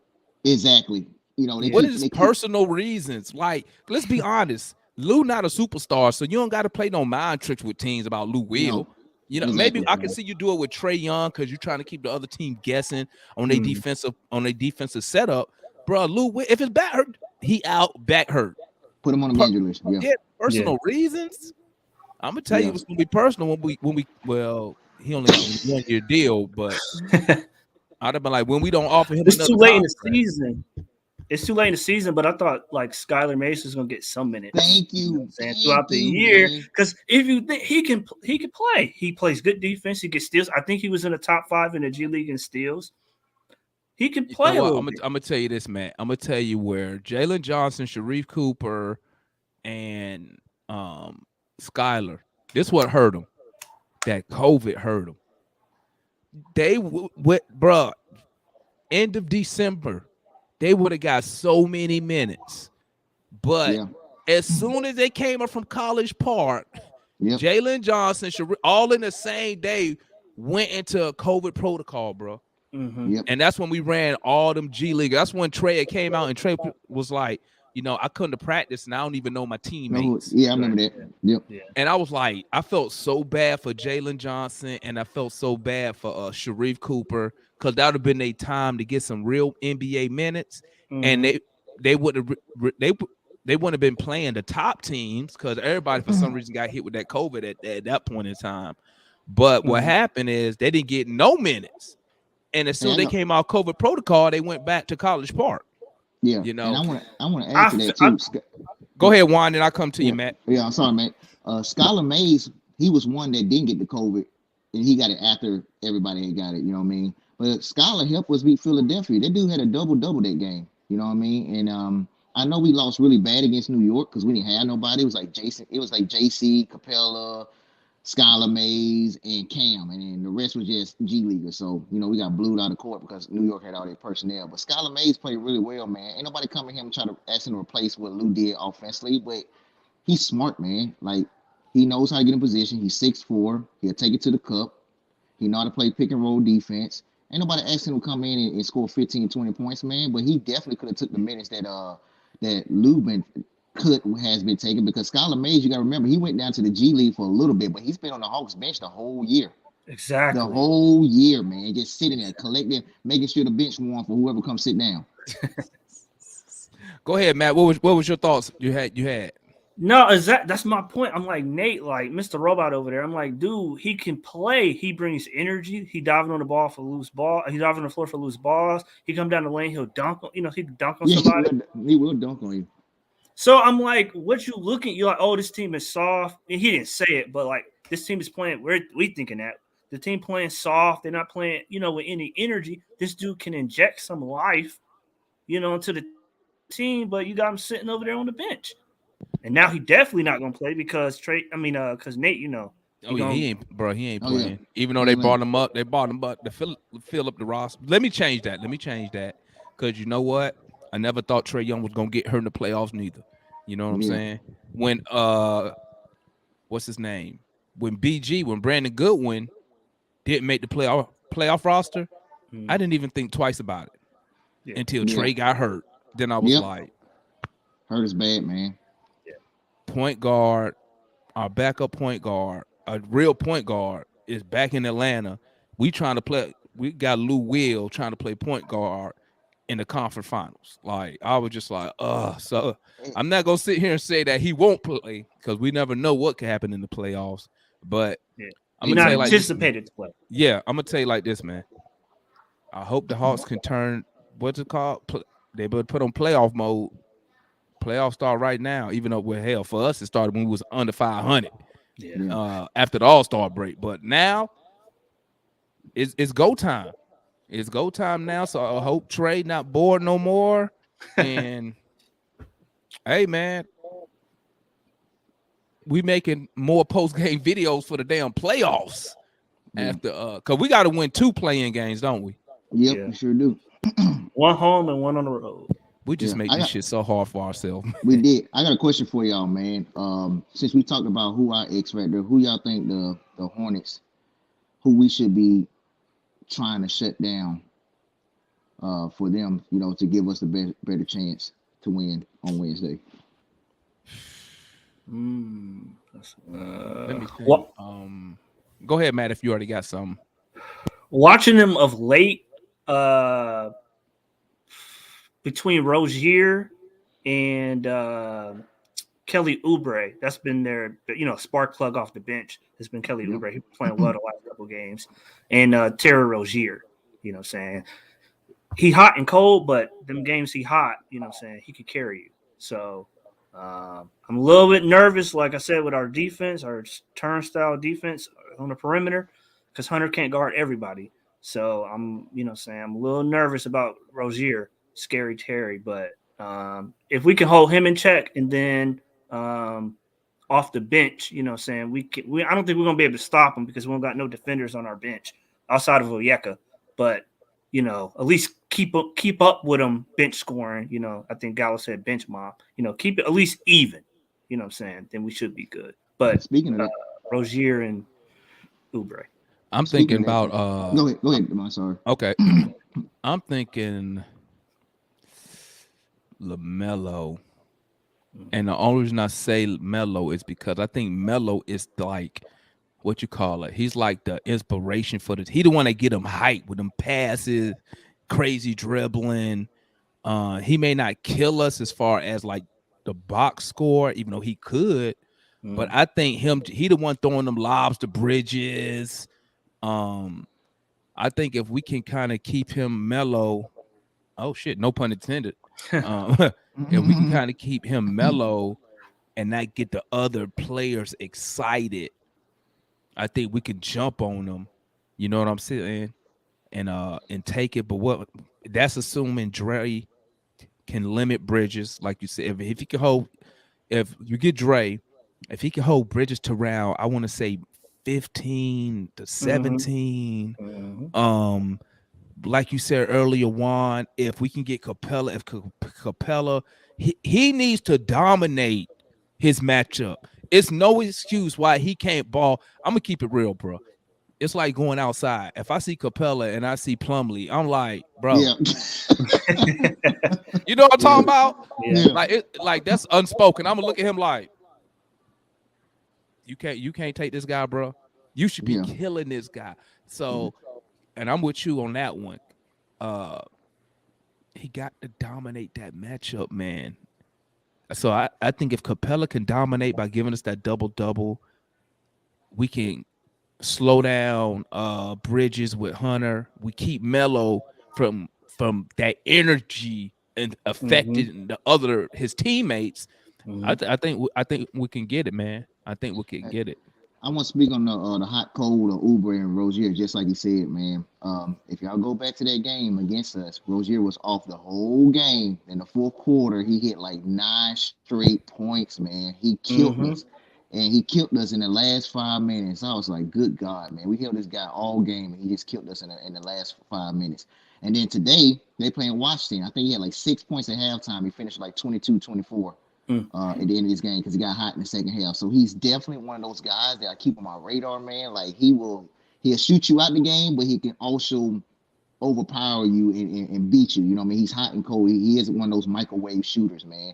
But my biggest X factor is again, can we stop Miles Bridges?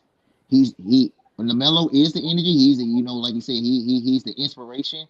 Miles Bridges is their go-to scorer. He is their go-to scorer. You know what I mean? If Dre can limit him and make him shoot bad and make him have to shoot up bad 3-pointers and not let him attack the rim, man, that's gonna play into our hands, and then we can do what we do and cook on the offensive end. Yeah, at least make this guy work, man. You know what I'm saying? And I really want to beat him because I really hate the Hornets announcers, man. Like they really get hype over basic dunks. I don't know if you ever heard. Yeah. I don't know if you ever heard them. Oh yeah. Yeah, it's on ESPN, so you ain't gotta worry about that.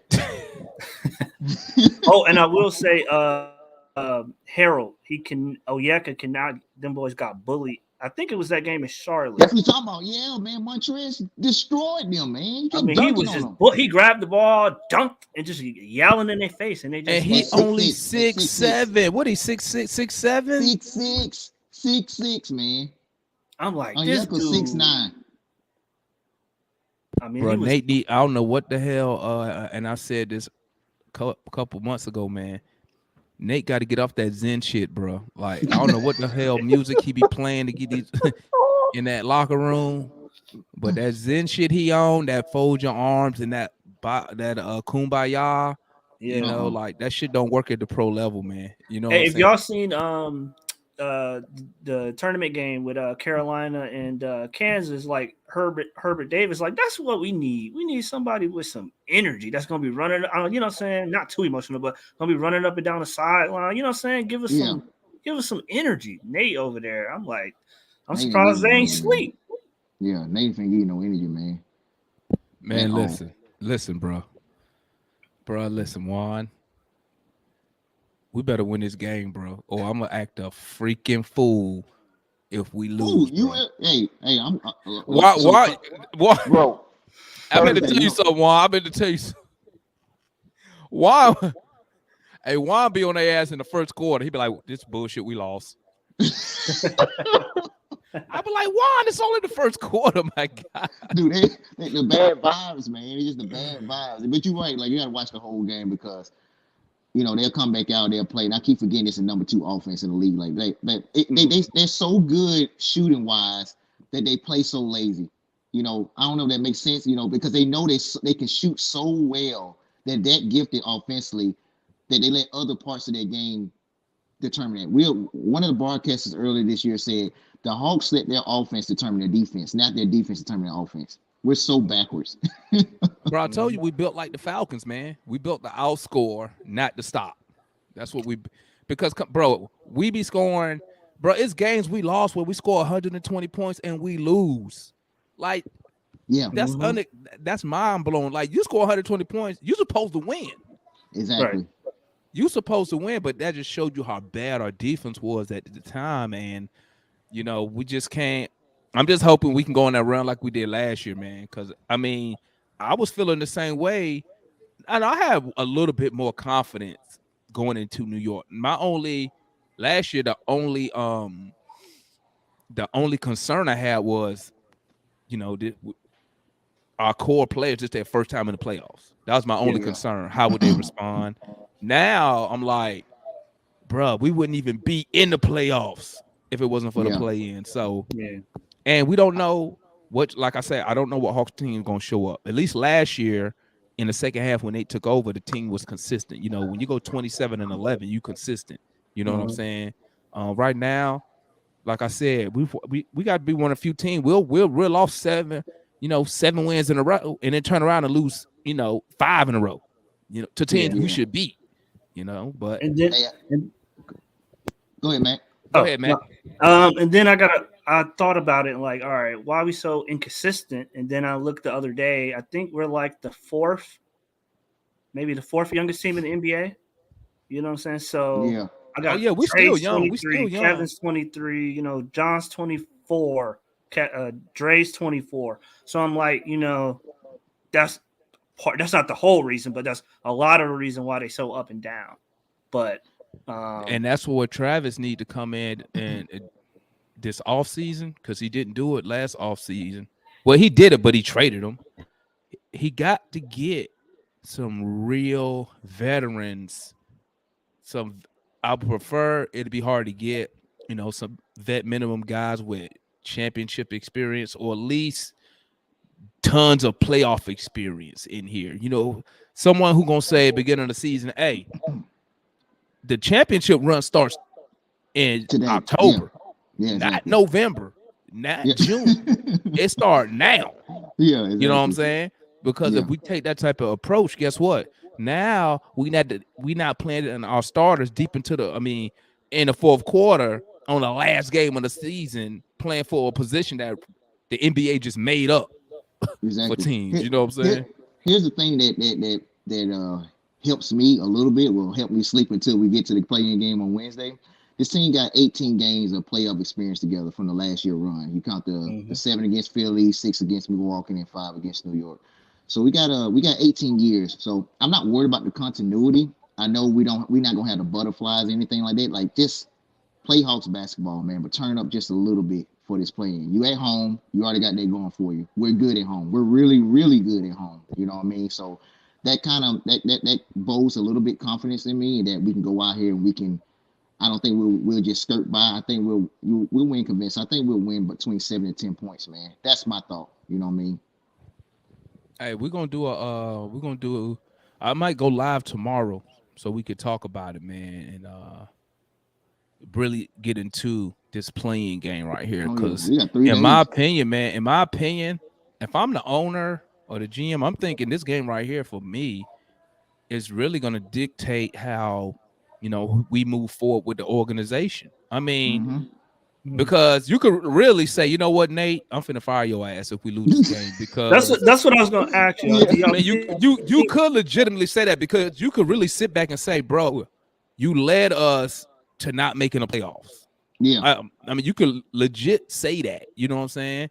And considering that the owner spent all that money in the offseason re-signing our players, and for Nate to come out and I'm not going to sit here and let our end of the season record fool me. We've been below 500 all the way up until what? In the end of March? I yeah, mean, yeah. In March, yeah. yeah, and we just happened. Now, I am kind of got a little warm and fuzzy because these past we've been doing our thing in the month of April, and I did say in one of the post game lives that's all I want.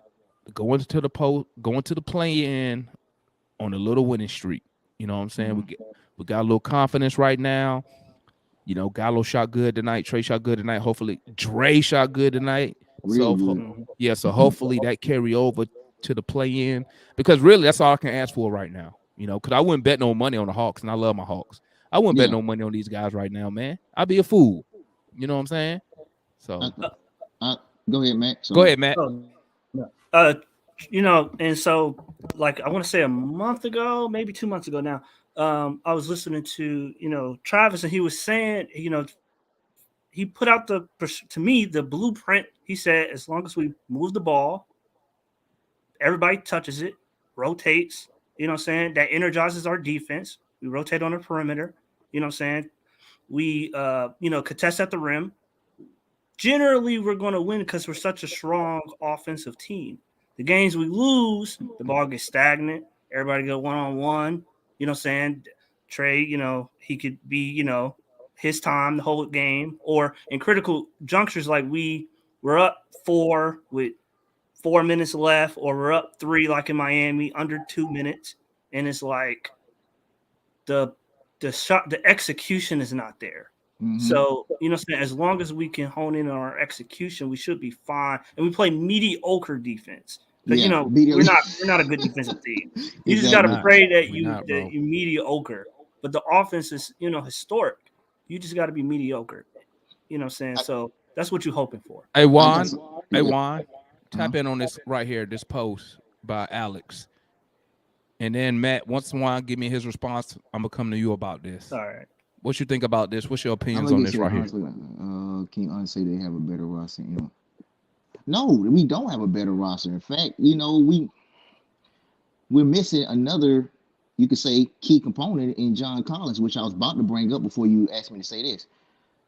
We're scoring the same amount of points without John Collins right now. And no, I'm not advocating for not having him. That's not where I'm going with that. What I am going to say is he's getting closer to coming back to returning. We make it past the play-in, the 2 play games, and we have a first round setup with Miami because that's who realistically we'll be playing. Do you bring John back, or you let him continue rehabbing into the off season? And let's just say hypothetically we get past Miami. Do you still bring him back, or you keep letting him rehab? Me personally, I'm gonna bring him back. Okay. I'm gonna bring him back because I mean, I'd rather have John Collins than no John Collins. You know what I'm saying? Now, like you said, fans obviously they'll nitpick his game, saying, you know what, we better without him. We better with Gallo, or they'll say, well, that's why we got Jalen Johnson. But to me, I think Collins helps. His help defense is so good to me. Mm-hmm. It gives me that extra layer of protection. When Kevin Herter and Bogey don't feel like playing defense and they man get past him and attack the basket. You know what I'm saying? They force Clint to come over, give us some extra help. You know what I'm saying? Yeah. That you don't, and Collins give you a little bit more rebounding that you don't get with a Gallo, because Gallo don't crash the boards. Gallo boards the ones that come to him or around him. Okay. Yeah, exactly. So, and he give me a better chance to get more rebounds, help limit offensive rebound for the other team, because Collins is actually down there, unlike Gallo. I will play him because, and this me speaking as a 30, rooting for these boys for 30 some years. If I got a chance to make a run, I'm taking it. Okay. I'm not thinking about next year. If if I got a legit chance, you know what I'm Yeah. saying? And obviously, as you probably wouldn't even, if your chance legit unless you like, in that locker room. You feel me? What's your Yeah. thoughts on that, Matt? So I would play him for two reasons. One, I would play him because, like you said, I want to see if we can kind of recreate some of that magic from last year. I'm also going to play him because I'm evaluating him to see if he's a legitimate number two or if he can grow into that role because I paid him for that. So, Or since you said that, my bad, Amy, or increase his trade value if you decide to move on right, from him. yeah, exactly, yeah. So I'm evaluating him. It's not the money was for what we think he can become going forward. Exactly. It's what he did, Mhm. but it's what we think he can become going forward. So I'm evaluating to see if he's there or if he's not there, can I package him with something else and get a Shea Gilgeous-Alexander, or if I can get there with another player. Just, that was just a random player. If I can get there with somebody else, you know what I'm saying? I think you got to give John a legitimate opportunity to either prove or disprove he's that number two guy in the playoffs when it matters. So I So say that's one. I say Two that. about Oh, I'm sorry. Go ahead. go ahead. Sorry, I forgot. No, you had two. You had two things. My bad. Oh, the roster. Okay, this is what I want to say to. I'll be talking to Hawks fans and all that. This is what I'll be trying to tell them. To me, is this a championship roster? No, but I don't believe anybody. Just from my point of view, I don't believe anybody should be expecting the roster to be a championship roster, considering the age and considering the lack of long term playoff experience. They're not built to win a championship. That's not the way that the roster was constructed. It wasn't constructed to win a championship. They haven't been. I mean, yeah, they've been trying to get higher draft positions to build the team, but the team as constructed don't have years of playoff experience. It's not playoff or bust. To me, what last year showed you was if the division works, you just probably have to change out the pieces. You know what I'm saying? Gallo or Bogdanovich. You have to change out the pieces, but the formula works. Yeah. So What? Oh, my bad, my bad. Go ahead. I know you had something to say, Juan. Yeah. So JC, man, like we're gonna need him. He's getting close to returning. He's been running. He's been shooting. He's getting close to return. I think his mhm. fingers almost it's almost healed up to the point where he's not it's not double tape or anything like that. He'll be able to dunk and all that. We're definitely gonna need him because I like to keep Gallo on the bench to keep that second unit, which is our strength.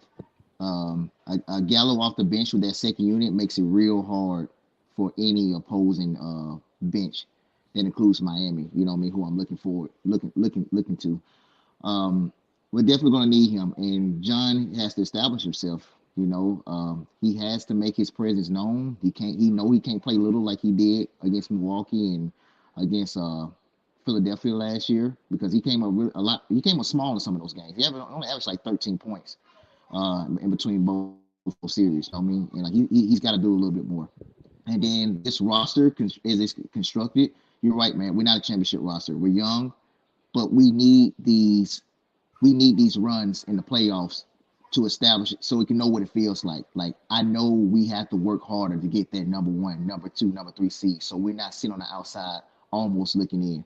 Like it's going to build that mentality. It's going to build that experience. It's going to build that continuity. And just like you said, the vision works. Let me add in another big right here to Demond, a 7-footer, so I can come in who can now just eat up rebounds. Let me add in that hard-nosed veteran that can come in and instill some discipline with this team when they mess up. And I sitting there, get back on defense, stop sitting there talking to the refs. You know what I mean? Let me add those pieces in there, you know what I mean, to incorporate, to establish and become a championship team. And Right. you know what? People got on me about that. I've been said that. Correct me if I'm wrong, Juan. I said our roster is flawed, Yeah. and people get on me about that. I'm like, bro, I ain't lying. It's flawed, man. Mm-hmm. And like I said, and I know I'm beating a dead horse, man. Other teams in the East who on top of us in the off season, they got much better. Yep. We just got all right. You know what I'm Yeah. saying? DeLon I Wright think is just DeLon Wright. Adding DeLon Wright, like I said, it addressed an issue which we needed more. We needed a defensive type guard. Okay, that's one issue. What about we just got Milwaukee was plus 40 on the boards against us in the conference finals. How are we going to address that? Going to Yeah, get a Gorgie Dang don't address that issue. yeah. yeah, That was a terrible move that made no sense. TLC, a move that made no sense. You know yep, what I'm saying? Now maybe Travis thought the players fit what he was trying to do. I mean, word on the street is that Nate asked for TLC. Why he would, I don't know. In my position, I think that he probably gave Nate an ultimatum. Hey, get this dude or this dude. And they was like, hell, just give me this guy. You know what I'm saying? But I don't see why Nate will ask for a player that he don't play. TLC wouldn't be playing if we didn't have these injuries. He wouldn't yeah. have played nothing. So Hey, Demond. Hey, man, I appreciate it, gentlemen. I gotta go. well, I'm about to cut the show anyway. You know, we only got that hour 50, that 2 hour time limit, man. So this is Yeah. what we do real quick. We'll start with you, Juan. Go ahead, shout your people out. Uh shout out whatever you got going on. If you got a website or anything, then we'll go to Matt and then I'll close the show off. Yeah, man. Shout out to NPC Facebook group. You haven't joined there. For all those just listening, if you're not in there, please get in there. We got some real Hawk analysts in there, and we keep the jokes going. But a lot of serious Hawks fans is in there. The Willow Tree Co. It's my wife's website. So luxurious body lotions and oils and candles and all that stuff you can find on Facebook, Etsy, and Twitter. And then my last comment is, And Juan, man, Juan wears all the lotions, so y'all can go Yeah. smell them. Y'all go smell them. If you yeah. Hey, just win on Wednesday. I don't care about the analytics. I don't care about any of the politics. Just win, Nate. Just win on Wednesday. I'm out, fellas. All right, my guy. Appreciate you, my guy. Go ahead, Yeah. Matt. Last words and shout out anybody or anything you got going on. Just Future Hoops. I'm on there heavy. If anybody, any fans on here that is on there too, I comment on there regularly. And then just win. You know, Al Davis used to say, "Just win, baby." So Wednesday, just win. Just take care of business. No, you know, up and down play. Just consistency, and then we should be good. Appreciate it. And I want to salute everybody in the chat. I want to salute my boy Juan for coming on. Shout out to my guy Matt making his first time appearance. Hey, don't be a stranger, my guy. Hey, we hear every post game, dog. Come on up here, man. You know what I'm saying? The more the merrier. You know, this is a channel by the fans, it's for the fans. You know what I'm saying? And y'all know, fellas, I got that time limit, so I can replay the post games on tomorrow. So you know we got to cut it short, but I'll put up a schedule if I go live tomorrow. We can discuss the playing game tomorrow. I'll let y'all know. Y'all see the notification. Make sure y'all hit that comment. Y'all comment, hit that like button, subscribe, and we out. Salute to the chat and everybody that came in. I appreciate y'all, man. One love.